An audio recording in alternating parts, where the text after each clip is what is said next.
সোমবার থেকে অনির্দিষ্টকালের জন্য ধর্মঘটের ডাক দিয়েছেন আলু ব্যবসায়ীরা। ভিন রাজ্যে আলু রপ্তানি বন্ধের প্রতিবাদে কর্মবিরতির ডাক দেন তারা, যার জেরে বাজারে টান পড়েছে আলুর।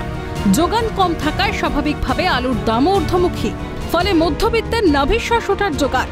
এমতাবস্থায় মঙ্গলবার বিধানসভায় রাজ্য মন্ত্রিসভার বৈঠক হয়। বৈঠকে আলুর দাম বৃদ্ধি সহ বাজারগুলিতে আলুর যোগানে সংকট নিয়ে তীব্র ক্ষোভ প্রকাশ করেন মুখ্যমন্ত্রী মমতা বন্দ্যোপাধ্যায়। বৈঠকে মুখ্যমন্ত্রী সাফ জানান, বাজারে আলুর সংকট যাতে না হয়। একই সঙ্গে নির্দেশ দেন, যতক্ষণ না দাম কমছে ততক্ষণ ভিন রাজ্যে আলু রপ্তানি করা যাবে না। আলু ব্যবসায় দুর্নীতি ঠেকাতে পুরনো সমিতিকে সরিয়ে নতুন সংগঠন তৈরির নির্দেশ দেন মুখ্যমন্ত্রী।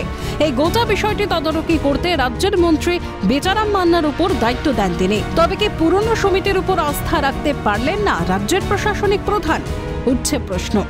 প্রসঙ্গত, গত কয়েক সপ্তাহ ধরেই সপ্তমে চলেছে আলুর দাম।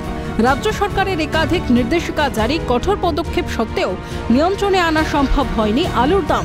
এরপরই রাজ্যে আলুর চাহিদা পূরণ এবং দাম নিয়ন্ত্রণ না হওয়া পর্যন্ত ভিন রাজ্যে আলুর রপ্তানিতে নিষেধাজ্ঞা জারি করা হয়।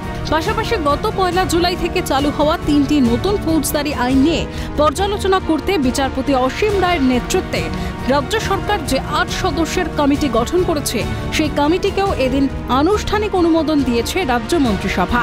এখন দেখার কতদিনে আলু ব্যবসার জট কাটে রাজ্যের বাজারগুলিতে। খালেদ জামান এবং রাজা সাহার রিপোর্ট, ক্যালকাটা নিউজ।